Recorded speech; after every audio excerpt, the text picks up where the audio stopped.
Olá, meus irmãos, tudo na paz? Meu nome é João Carvalho e eu gostaria de estudar com vocês um pouco sobre um tema que é muito, acredito que pouco divulgado, né, e pouco estudado nas igrejas cristãs nos dias de hoje. E a pergunta é: por que os judeus não aceitam Jesus como Messias, né? E nós vamos aqui tentar, nesses 30 minutos, entender um pouco desse tema, tá certo? Então vamos começar. Então, segundo a tradição judaica, olha só, deixa eu afastar aqui. Eles dizem que Jesus não cumpriu as tarefas do verdadeiro Messias, né? Dizem também que ele não possuía as qualidades de um Messias, né? Isso que a tradição judaica diz, né? E as profecias que nós, os cristãos, aplicamos a Jesus são mal traduzidas. Quando eu digo que os judeus não aceitam hoje, eu me refiro aos judeus de Israel, os judeus ortodoxos, né? Porque nós sabemos que o judaísmo hoje está um pouco misturado, então tem hoje aí os judeus messiânicos e eles acreditam no Messias, eles acreditam em Cristo, eles aceitam o Novo Testamento como um livro inspirado por Deus. Porém, os judeus que vivem em Israel, né, em sua grande maioria, sua grande parte, se não todos, né, eles não aceitam, né, a nação de Israel em si, não aceitam Jesus ali como Messias, né, aquele Jesus histórico que viveu há 2000 anos atrás, foi crucificado em uma cruz, eles não aceitam, né? Não aceitaram na época e não aceitam no dia de hoje, né? Pois bem, segundo eles, o que eles dizem, alegam, é que o Messias deveria atingir algumas tarefas e Jesus não cumpriu nessas tarefas, né? Não passou, vamos dizer assim, pelo crivo do Messias. Ele não teve as qualidades de ser o Messias judaico, né? O Messias dos judeus, né? E quais eram essas qualidades, essas tarefas que o Messias deveria fazer? Então, os judeus acreditavam, né, e ainda acreditam, que o verdadeiro Messias, que há de vir ainda, né, ele tem de exaltar o templo sagrado, ou construir o templo sagrado, né? E eles se baseiam no livro de Ezequiel, capítulo 37, 26 a 28. E diz o seguinte, nesses versos, né? Ezequiel 37, 26 e 28. Ele diz o seguinte, que falando do Messias, ele farei com eles aliança de paz, será aliança perpétua, estabelecê-lo-eis e os multiplicarei, e porei o meu santuário no meio deles para sempre. O meu santuário, o meu tabernáculo estará com eles, e eu serei o seu Deus, e eles serão o meu povo, né? Pois bem, eles dizem que o Messias verdadeiro estabeleceria o santuário no meio dos judeus, né? E estaria com eles para sempre, né? E não foi feito, o Messias, o Jesus, né, o Cristo, não cumpriu com essa tarefa, né? E mais no verso 28 ainda diz que as nações saberão que eu sou o Senhor, que santifico a Israel, quando o meu santuário estiver para sempre no meio deles. Então eles alegam que as nações não ficaram sabendo, né, da existência de um Deus, um Messias que iria reinar sobre Israel, né? Mas um Jesus que foi crucificado, viveu ali no seu ministério 3 anos e meio e depois foi crucificado, né? Eles não aceitam, e esse é o argumento. Mas o que na verdade é esse santuário que desta profecia aqui diz, né? Que santuário é esse que estaria no meio do povo judeu, né? E para sempre com eles, hein? Com esse povo? Ora, Jesus mesmo diz, respondeu-lhe Jesus em João 2,19, derrubai este santuário e em 3 dias o levantarei. Então Jesus estava falando dele. O santuário, na verdade, não eram as 4 paredes, não era o prédio físico. mas era o templo espiritual que era Cristo Jesus. Então Jesus era o santuário, né? E quando ele diz derrubai este santuário, ele está dizendo, vocês vão me derrubar, né? Vão me matar, mas em 3 dias eu levantarei. Em 3 dias depois, Jesus, como nós sabemos, foi ressuscitado, né? Deus o Pai o ressuscitou. Em Apocalipse 21, 22, diz que nela não vi santuário, disse o apóstolo João. Nela onde? Na nova terra. Ele está falando aqui da nova terra, no capítulo 21, e ele diz que não viu o santuário na nova terra. Por que não viu? Porque o santuário é quem? É o Senhor Deus e o Cordeiro. Então João, ele viu o santuário 2 vezes, né? Assim, viu a primeira fisicamente o prédio, quando ele estava ali com Jesus, ele tinha o sacrifício de animais, viveu na época do santuário, do segundo templo, né, de Jerusalém. Esse segundo templo, na época de João, foi destruído no ano 70, né, deixou de existir. E a segunda vez que João viu o santuário foi no céu. No livro de Apocalipse há vários versos onde João vê o santuário de Deus no céu.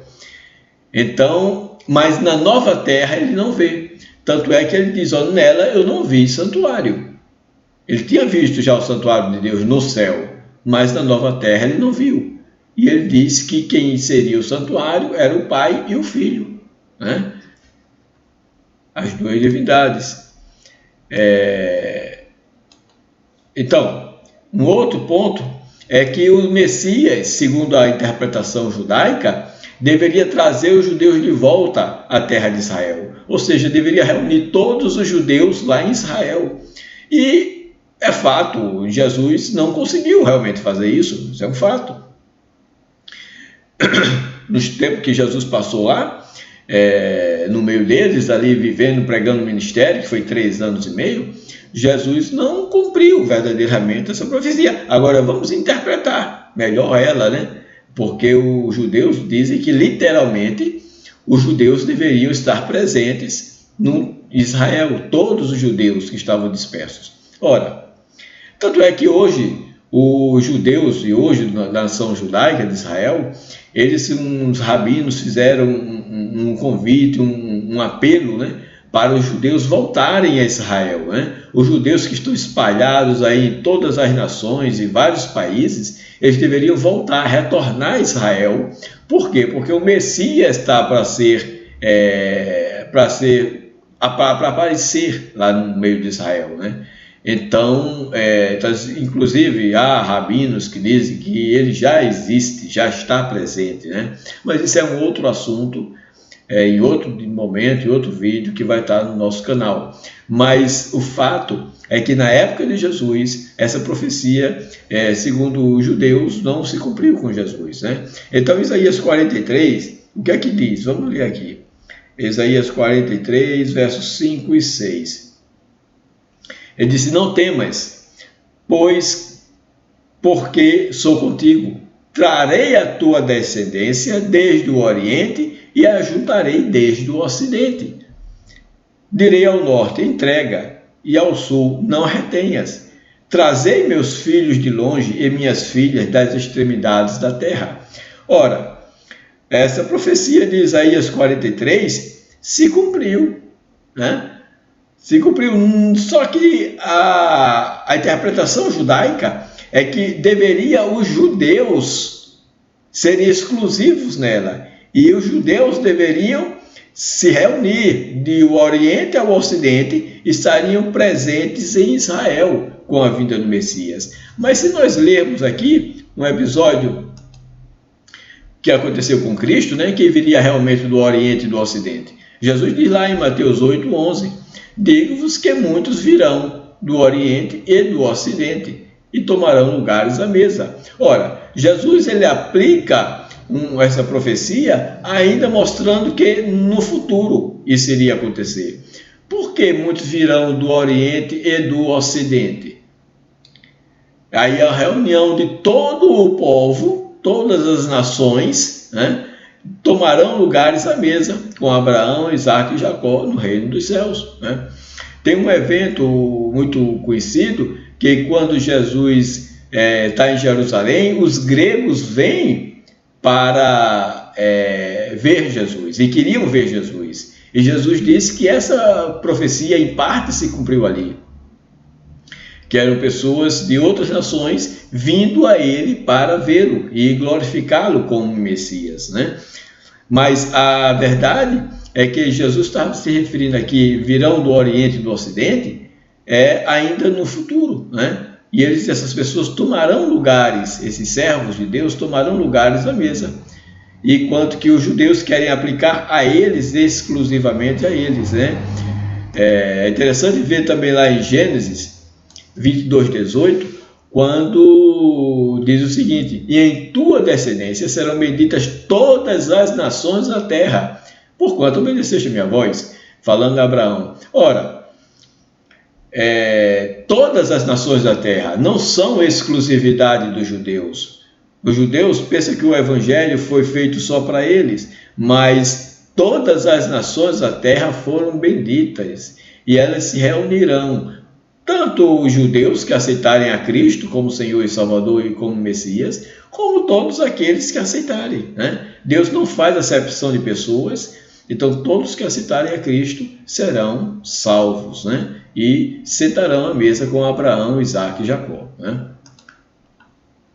Um outro ponto é que com a vinda do Messias, eles dizem que começará uma era de paz mundial, né? O ódio terminará, o sofrimento não terá mais doenças. Ora, essa aplicação de Isaías 2:4, se vamos ler aqui, vamos ver o que é que diz Isaías 2:4. Diz o seguinte: ó, ele julgará entre os povos e corrigirá muitas nações. Desculpe, meus irmãos. Estas converterão as suas espadas em relhas de arados e suas lanças em podadeiras. Uma nação não levantará a espada contra outra nação, nem aprenderão mais a guerra. Uma outra versão, na King James, diz que eles converterão suas espadas em lâminas de arado, né? E suas lanças em foices, ou seja, as nações não iriam mais para a guerra, iriam trabalhar, né? Teriam um período de paz. Isso em Isaías 2:4. Então ele disse que isso não aconteceu, porque verdadeiramente, mesmo na época de Jesus, não teve paz, né? Os judeus perseguiram os apóstolos, todos os apóstolos foram mortos, o templo judaico no ano 70 foi totalmente destruído, né? Então não foi uma era de paz verdadeiramente, né? Mas quando é que vai haver paz na terra? Isso é interessante, né? Oséias 2:18 diz: e naquele dia farei um pacto para eles com as feras do campo e com as aves do céu e com as coisas rastejantes do chão, e da terra quebrarei o arco e a espada e a batalha, e os farei deitar em segurança. Quando? Naquele dia. Qual é o dia que Oséias está aqui se referindo? É o dia da volta de Cristo.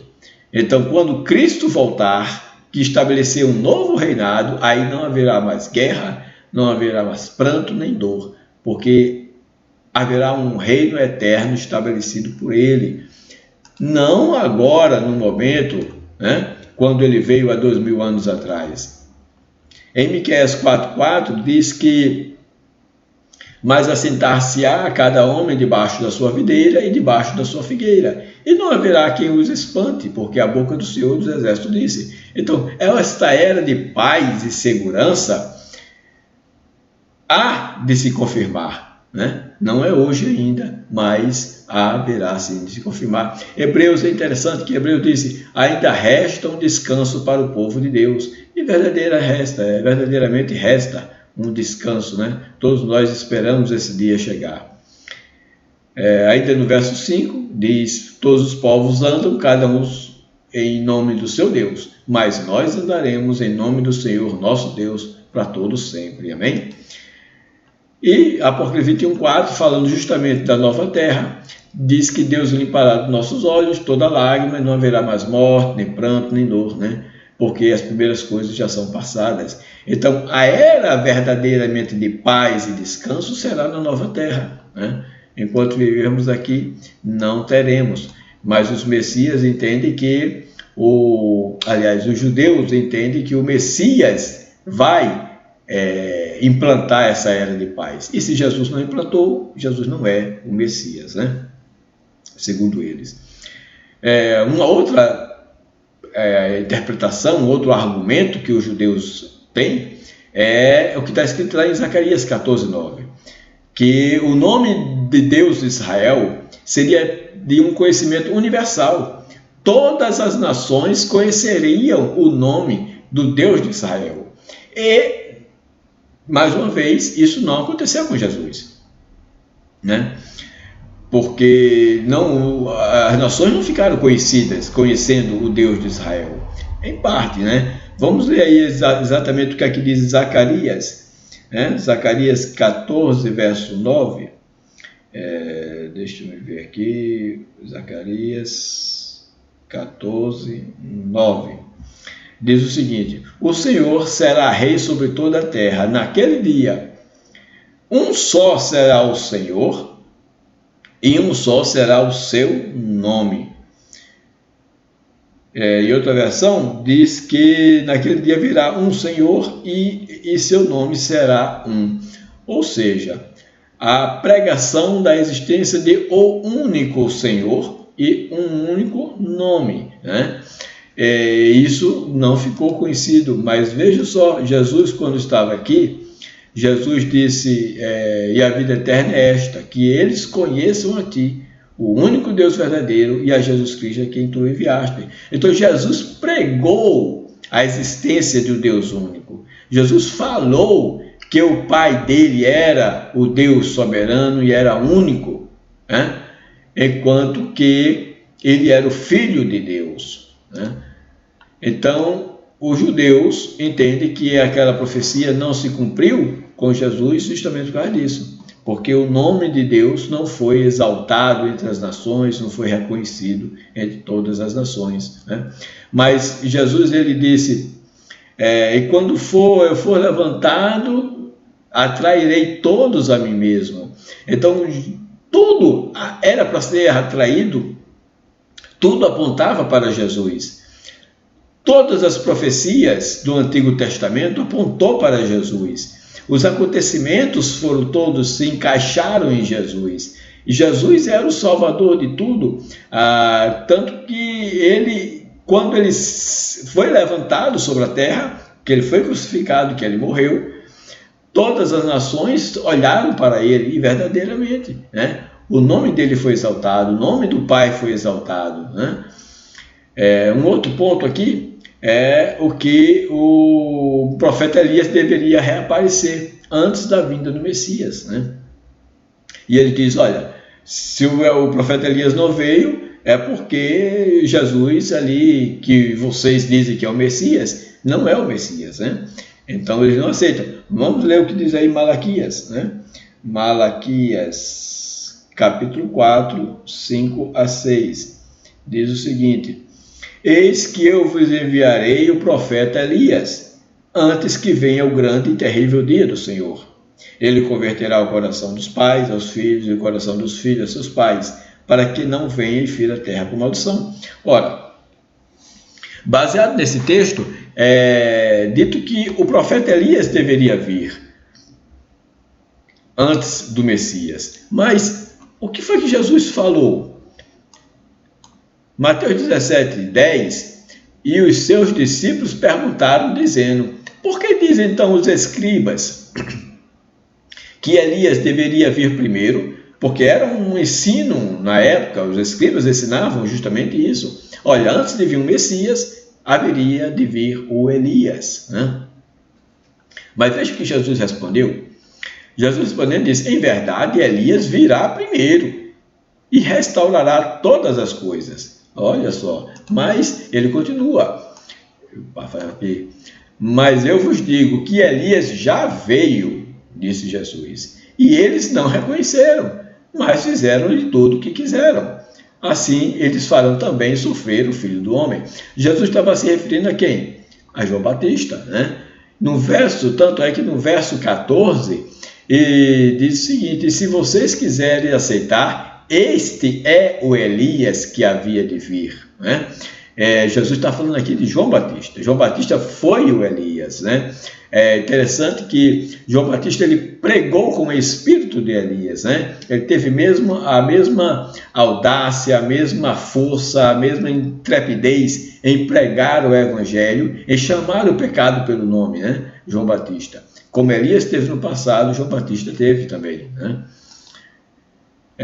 Um outro ponto que os judeus dizem que o Messias deve ser descendente do rei Davi e de Salomão, né?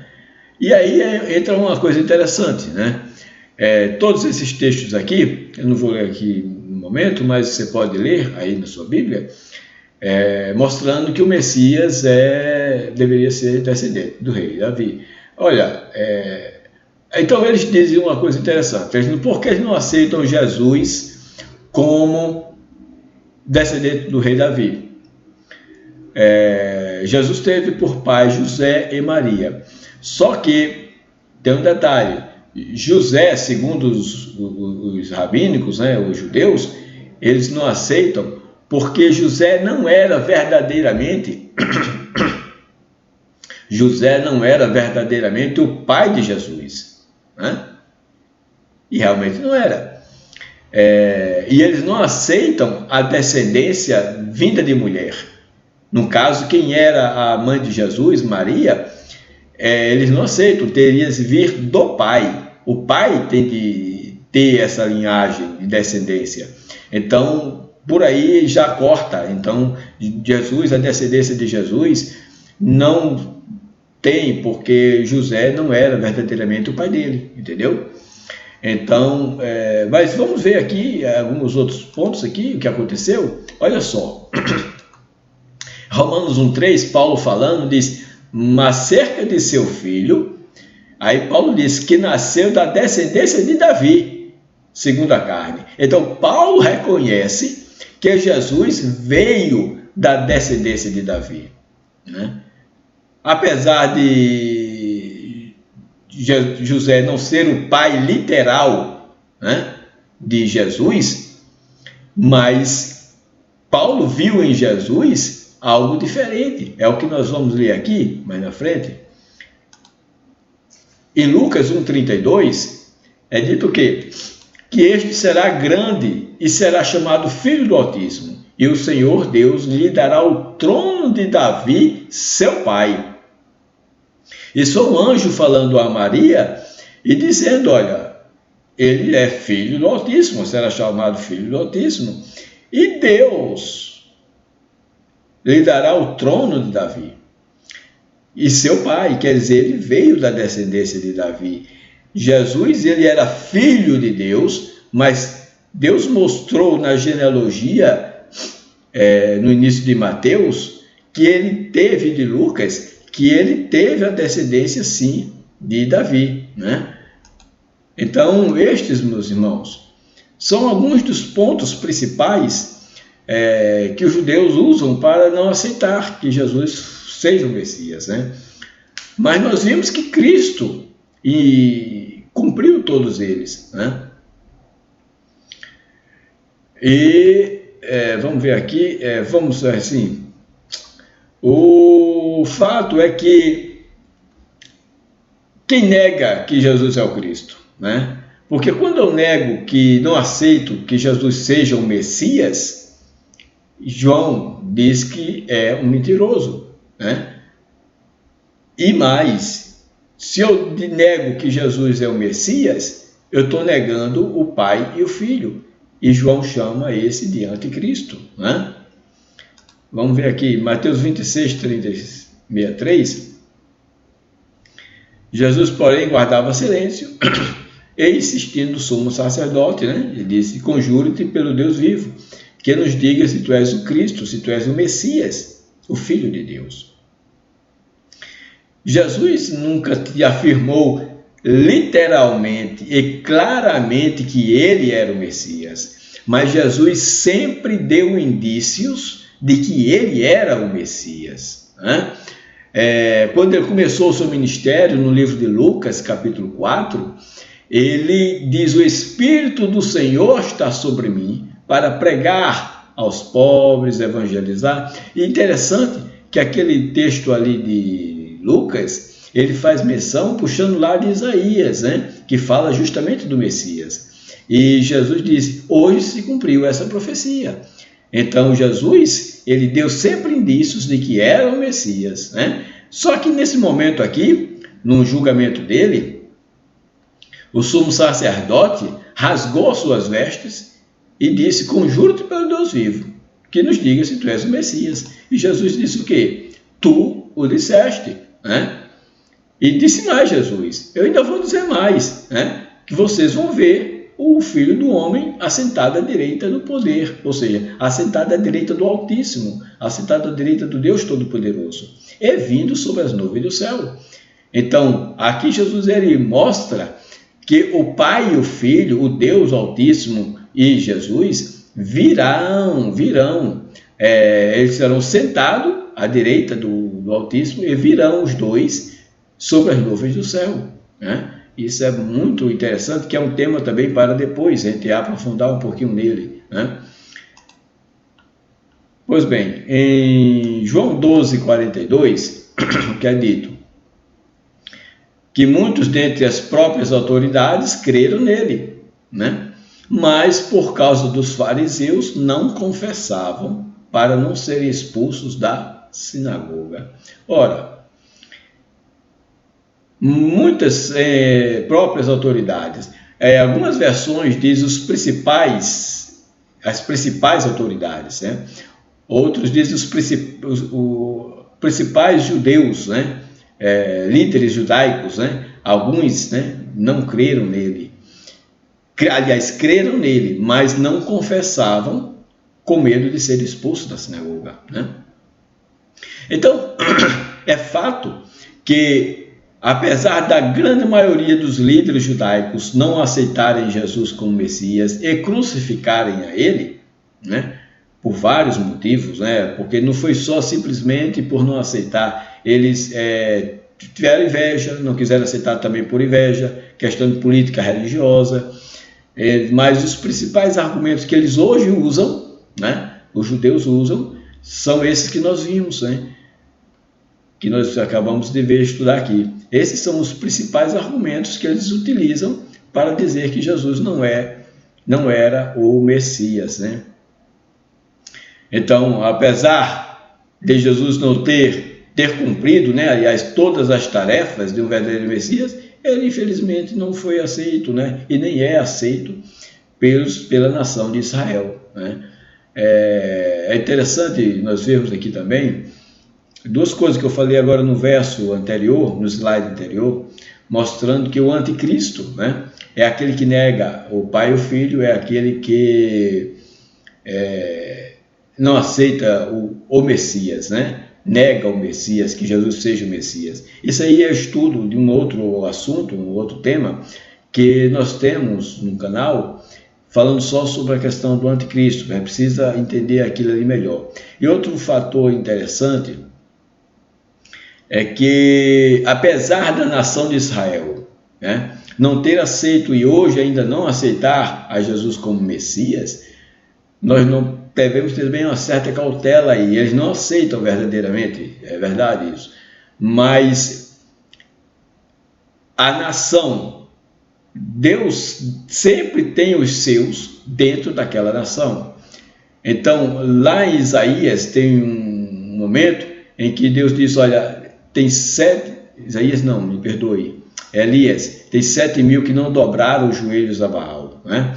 Então, Deus tem os seus no meio do povo judeu, né? Apesar da nação de Israel hoje não aceitar ainda Jesus como Messias, né? Mas muita coisa pode acontecer ainda, né? Então, Deus tem os seus lá, né? Isso a gente não pode nunca esquecer, né, meus irmãos? Pois bem, esses são alguns pontos que nós estudamos, tá certo? Eu espero que você tenha gostado desses assuntos. E se tiver algum comentário a fazer, faça. se inscreva aí no canal para compartilhe para outros também terem uma visão melhor acerca deste assunto, tá bom? Que Deus, o Eterno, abençoe a você, família, e que tenhamos um dia de paz em nome de Jesus. Amém.